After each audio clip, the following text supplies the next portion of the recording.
레이첼 맥아담스는 원래 배우를 꿈꾸지 않았습니다. 트럭 운전수인 아버지와 간호사인 어머니 밑에서 자란 그녀는 6살 때 우연히 접한 스케이팅에 홀딱 반했죠. 그렇게 10대 시절 내내 피겨스케이팅 선수로 활동하게 됩니다. 하지만 좋아서 시작한 스케이팅이 경쟁의 수단이 되자 점점 흥미를 잃기 시작했습니다. 매일 아침 5시에 일어나 비몽사몽한 상태로 훈련을 하는 것이 너무 괴로웠고, 대회가 다가올 때면 불면증과 악몽에 시달리며 식은땀에 흠뻑 젖어 깨기 일쑤였습니다. 게다가 실력 향상에만 온전히 집중할 수도 없는 환경이었죠. 대회 때마다 입으로과 화장을 고민하는 데 엄청난 시간을 할애했어야 했는데, 하루는 세수만 20번을 넘게 하며 어떤 반짝가루를 뿌려야 의상과 가장 어울릴지를 고민하다 울음이 터진 적도 있었습니다. 그래도 그녀는 꿋꿋이 10년 넘게 선수 생활을 이어갔고, 결국에는 세계 선수권 대회 1위 그리고 올림픽 동메달리스트와는 거리가 먼 애매한 성과를 보였습니다. 그렇게 대학 진학을 앞두고 그녀는 향후 진로에 대한 고민을 하기 시작했습니다. 결국에는 스케이트화를 벗기로 결심합니다. 대학에 가서 사회학을 공부하기로 생각했죠. 그러던 어느 날 한 선생님이 그녀를 불러들였습니다. 그리고는 대뜸 배우가 되어보는 것이 어떠냐는 얘기를 했죠. 이 선생님은 연극부 선생님이었는데, 이 시절 맥아담스는 연극부 활동도 꾸준히 하고 있었습니다. 연극은 너무나도 재밌었지만 직업으로서는 불안정할 것 같아 단순히 취미생활로만 끝내려 했었습니다. 이때 선생님은 너의 재능이 아깝다며 너무 머리로만 생각하지 말고 심장이 시키는 대로 해봐라 라는 말을 해줬다고 합니다. 이 한마디로 인해 배우를 직업으로서 고민해보기 시작했고, 결국 대학에서 연극을 전공하게 됩니다. 훗날 할리우드 스타가 되어 모교를 찾은 맥아담스는 이 선생님을 찾아가 진한 포옹과 함께 감사의 마음을 전하기도 했습니다. 하지만 꿈과는 달리 현실은 냉혹했습니다. 졸업 후에 닥치는 대로 오디션을 보러 다녔으나 수도 없이 불합격을 했고, 그나마 맡을 수 있는 역할도 드라마 단역이 전부였죠. 그러다가 드디어 영화 출연의 기회가 오게 됩니다. 이 데뷔작은 여느 배우들의 데뷔작과는 많이 달랐는데요. 2002년작 내 이름은 타니노라는 영화였습니다. 일단 자국 영화가 아니라 이탈리아 저예산 영화였으며, 출연 조건으로는 상반신 누드 촬영에 동의했어야 했습니다. 게다가 거의 모든 대사를 이탈리아어로 했어야 했죠. 노출까지 무릅쓰고 열연을 펼쳤지만 이 데뷔작은 그리 큰 관심을 받지 못했고 흥행에도 실패했습니다. 슬슬 입지를 다지기 시작한 건 악역 연기였습니다. 초창기 시절에는 악역 전문 배우에 가까웠는데, 대표작으로는 2002년작 하칙이 있습니다. 이 영화에서 양아치 여고생 역할을 맡았죠. 하루아침에 의문의 귀걸이로 인해 중년의 남자 좀도둑과 신체가 뒤바뀌는 역할이었는데, 설정이 이러다 보니 영화 초기에는 여고생 역할을 했다가 중반부터는 지저분하고 저열한 중년의 남자 역할을 해야 했으니 사실상 1인 2역을 연기한 셈입니다. 이 영화에서의 이미지가 마음에 들었는지 다른 영화에서 비슷한 여고생 4인방의 우두머리 역할로 다시 한번 캐스팅이 되죠. 바로 2004년작 퀸카로 살아남는 법입니다. 학교 최고의 인기녀 역할을 맡아 전학원 주인공을 괴롭히는 밉상 캐릭터를 연기했는데, 기분 나쁜 말을 아무렇지도 않게 툭툭 던지는 건 기본이고, You're like really pretty. Thank you. So you agree? What? You think you're really pretty?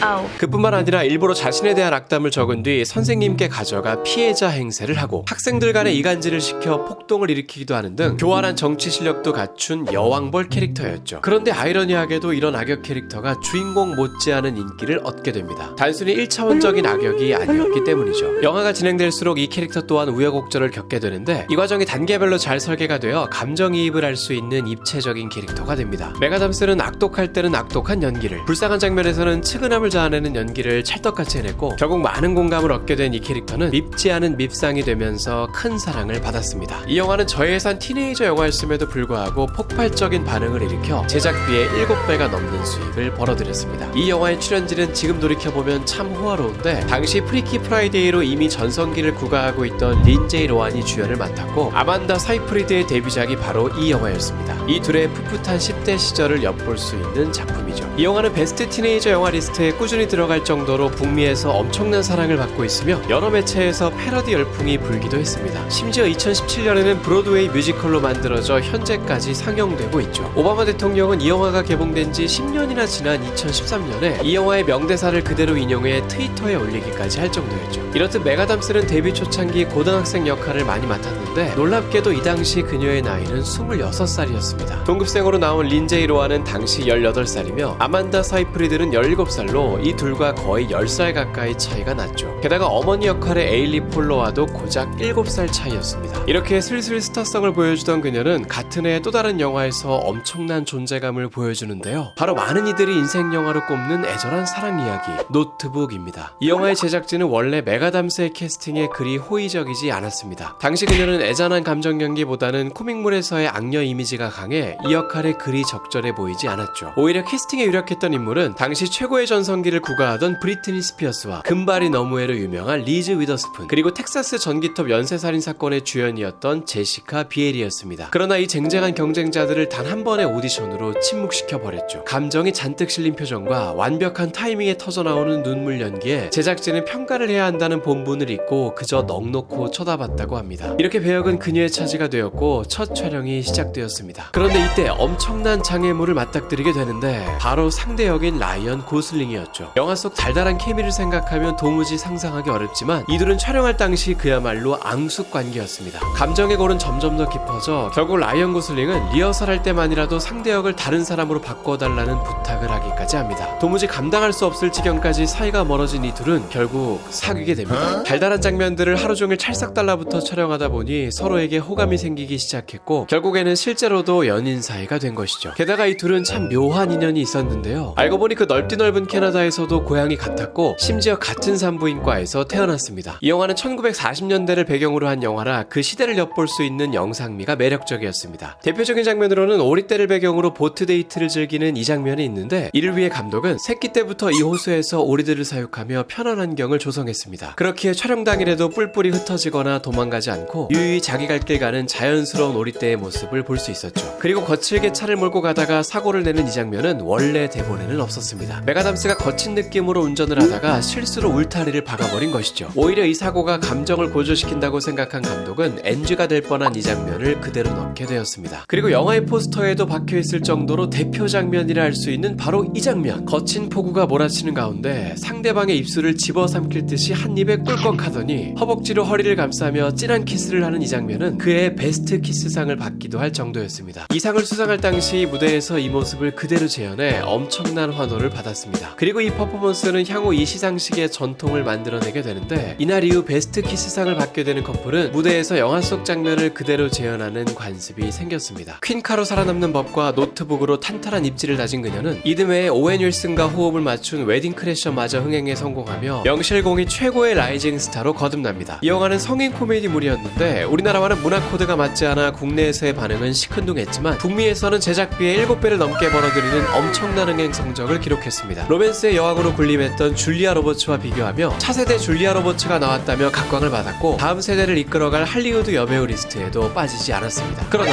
그렇게나 주가가 오르던 이 시기에 그녀는 돌연 배우를 그만두기로 결심합니다. 노화선이 되었던 건 한 잡지의 표지 모델 촬영. 당시 스칼렛 요한슨과 키이라 나이틀리와 함께 사진 촬영이 있었는데 도착하고 나서야 이것이 누드 촬영이었다는 걸 알게 되었습니다. 그녀의 홍보 담당자가 사전에 말해주지 않았던 것이죠. 이 사실을 알고 분개한 메가담스는 바로 현장을 떠났습니다. 그리고는 홍보 담당자를 해고했죠. 키이라 나이틀리는 오히려 메가담스의 이러한 행동을 지지하며 레이첼 메가담스는 사랑스러운 여자이다. 그녀의 결정을 진심으로 존중한다고 말했습니다. 이 사건을 계기로 그녀는 모든 스케줄을 취소하고 배우 생활을 계속할지 고민을 시작했습니다. 그간 정신없이 영화 제작사나 소속사 사람들의 목소리만 듣느라 자신이 진정 원하는 건 무엇인지 내면의 소리를 듣는 시간이 없었습니다. 모든 걸 멈추고 곰곰이 인생을 돌이켜본 그녀는 고국인 캐나다로 돌아가 조용한 일상을 살기로 결심했습니다. 대학을 졸업할 당시의 마음가짐을 돌이켜보자 애초에 세계적인 무비스타를 꿈꾼 것도 아니었고 그저 연기가 좋아서 배우를 꿈꾸게 되었다는 점을 깨닫게 되었죠. 게다가 가족이 있는 캐나다를 벗어나 미국에서 지내는 것도 그녀가 원한 삶이 아니었습니다. 이 시절 그녀는 대중교통과 자전거만 타고 다녔고 하고 싶었던 연극 활동도 하면서 예전에 그리웠던 자신의 모습으로 돌아갔습니다. 이 시기에 그녀가 거절한 배역은 어마어마한 대작들이 많았습니다. 히스레저의 조커를 탄생시킨 다크나이트의 여주인공, 마블 시리즈의 시작이었던 아이언맨 1편의 여주인공, 그리고 악마는 프라다를 입는다에서 애네 서웨이가 맡았던 주연 역할, 그 외에도 007 카지노 로얄과 미션 임파서블 3와 같은 블록버스터 영화에도 제의를 받았습니다. 그렇게 2년이라는 긴 시간이 흘렀습니다. 이 공백기 동안 읽고 싶었던 책과 영화를 실컷 봤다고 하는데 처음에는 그저 재미로 보던 영화였지만 시간이 지날수록 나도 저 세계의 일부가 되고 싶다는 욕망이 다시금 꿈틀거리기 시작했습니다. 그렇게 메가담스는 다시 영화 일을 알아보기 시작했죠. 그러나 과거의 영광은 과거에서만 머물 뿐 이제는 잊혀진 그녀를 써주는 곳은 아무것도 없었습니다. 수소문 끝에 저예산 독립영화 결혼생활에 캐스팅이 되어 조연을 맡았는데 이 영화는 미국에서 단 9개의 극장에서만 개봉되었고 제작비의 20%도 회수하지 못한 채 처참히 망했습니다. 한때 세계가 주목하던 메가담스는 그렇게 좌절감에 빠졌습니다. 마음을 가다듬고 다시 한번 재도전을 하게 되는데 여군 역할을 맡은 코미디 영화 럭키 원스였습니다. 이 영화에서 녹슬지 않은 연기력을 보여준 그녀는 또 처절하게 망했습니다. 지금까지도 메가담스의 출연작 중 최소 수익을 기록하고 있죠. 하지만 이 실패에서 하나의 수확이 있었는데 연기 변신을 해보고 싶다는 욕심이 생긴 것이었습니다. 그동안 맡았던 역할이 진부할 정도로 여성성이 강조되는 역할이어서 비슷한 연기에 갇혀 있었다는 것을 깨닫게 되었죠. 럭키원스의 씩씩하고 드센 여군 캐릭터를 연기하며 한 단계 더 성장했다는 것을 느꼈고 정체기일수록 새로운 경험을 더 추구해야 한다고 생각했습니다. 이에 다시 한번 도전했던 영화가 2009년작 스테이트 오브 플레이였죠. 정치인과 언론인의 관계를 그린 이 영화에서 당찬 기자 역할을 맡았는데 신문사의 견학을 가서 관찰 연구도 하고 국회의원들을 여럿 만나기도 하는 등 배역에 몰입하기 위해 연구에 연구를 거듭했습니다. 메가담스의 기자 연기는 호평을 받았고 이 영화는 흥행에도 성공하며 드디어 오랜 공백기와 침체기를 지나 다시 한번 멋지게 날아오릅니다. 훗날 공백기를 회상하며 그녀는 오히려 원하는 만큼 몇 년을 푹 쉬고 나니 이전보다 더 에너지와 열정이 넘친다며 힘에 붙일 때는 2보 전지를 위해 1보 후퇴할 필요가 있다는 걸 느꼈다고 말했습니다. 이렇게 풀충전을 하고 본격적으로 복귀한 그녀는 미친 듯이 작품 활동을 이어가는데 말털 알레르기가 있음에도 불구하고 말이 등장하는 영화에 조연으로라도 써달라며 어필할 정도였습니다. 이 영화는 투 더 원더라는 영화였는데 하루는 알레르기가 너무 심해 촬영이 끝나고 앞이 보이지 않을 정도로 눈이 붓기도 했었다고 합니다. 그리고 디서비디언스라는 영화에서는 베스트 프렌드에게 사랑의 감정을 느끼는 레즈비언 역할을 맡아 레이첼 와이즈와의 꽤나 수위 높은 러브씬을 연기하기도 했습니다. 그리고 2013년 대한민국을 울린 그 영화가 개봉되었습니다. 시간여행을 소재로 한 어바웃 타임은 남녀 주인공의 사랑 이야기로 시작해 후반부에는 부모와 자식 간의 사랑마저 잘 녹여내 연말 시즌 가족 영화나 커플 영화로서 대흥행을 기록했죠. 국내에서 관객 수 340만을 기록했는데 이 영화가 전 세계에서 흥행 수입 1위를 기록한 나라가 바로 대한민국이었습니다. 원래 이 역할은 500일의 썸머로 유명한 주이 디샤넬이 맡기로 되어 있었다가 일정상의 이유로 하차해 레이첼 메가담스가 맡게 되었습니다. 메가담스는 유독 시간여행물에서의 활약이 많은데 미드나잇 인 파리에서는 오랜만에 오웬 윌슨과 호흡을 맞춰 밉상 악역 캐릭터로 등장했고 그리고 에릭 바나와 함께 출연한 시간여행자의 아내에서는 번번이 시간여행을 가버리는 남자를 한없이 기다리는 역할을 맡았습니다. 그리고 시간여행 하나로 최종 보스를 탈탈 터는 닥터 스트레인지에서도 상대역으로 나왔죠. 대표작들이 시간여행에 얽힌 이야기가 많다 보니 이에 관련된 질문도 종종 받았는데 한 번은 시간여행을 할 수 있다면 어떤 때로 가고 싶냐라는 질문에 부모님이 사랑에 빠졌던 순간으로 가서 구경해보고 싶다는 답을 하기도 했습니다. 자신의 인생에서는 돌아가고 싶거나 바꾸고 싶은 순간이 없냐고 물어보자 지금까지 좋았던 기억, 나빴던 기억 모두가 있었기에 지금의 내가 된 것이라며 하나도 바꾸고 싶지 않다고 말했습니다. 어바웃 타임의 대한민국에서의 인기는 깜짝 흥행으로 불릴 정도로 아무도 예상치 못한 사태였습니다. 이렇게 한국인들에게 유독 인기가 많은 메가담스는 재밌게도 한국인 때문에 민망했던 기억이 있죠. 벤치에 앉아 여느 날처럼 일상을 보내고 있었는데 한 한국인 커플이 다가왔습니다. 사인을 받으러 오는 줄 알고 주섬주섬 가방에서 펜을 찾았는데 무표정으로 길을 묻더니만 유유히 가버렸습니다. 커플이 떠나가고 민망한 듯 혼자 웃는 모습마저 파파라치에 찍혔죠. 훗날 인터뷰에서 이 사건이 언급되자 제가 원래 길을 알려주는 것을 좋아한다고 하더니 그런데 항상 잘못 알려줘서 문제이다 라고 말해 웃음을 자아냈습니다. 레이첼 메가담스에게는 아들이 하나 있습니다. 결혼은 하지 않았지만 남자친구와 동거를 하고 있는데 2016년부터 사귀고 있는 시나리오 작가 제이미 린덴입니다. 2018년에 아들을 출산한 이후 함께 나들이를 다니는 모습이 자주 보이고 있으며 올해에는 42살의 나이에 둘째 임신 소식도 알렸습니다. 오늘도 긴 영상 끝까지 시청해주셔서 감사합니다. 좋아요, 구독 잊지 마시고요. 빠른 시일 내에 다음 영상으로 다시 인사드리겠습니다. 그럼 다음 영상에서 만나요.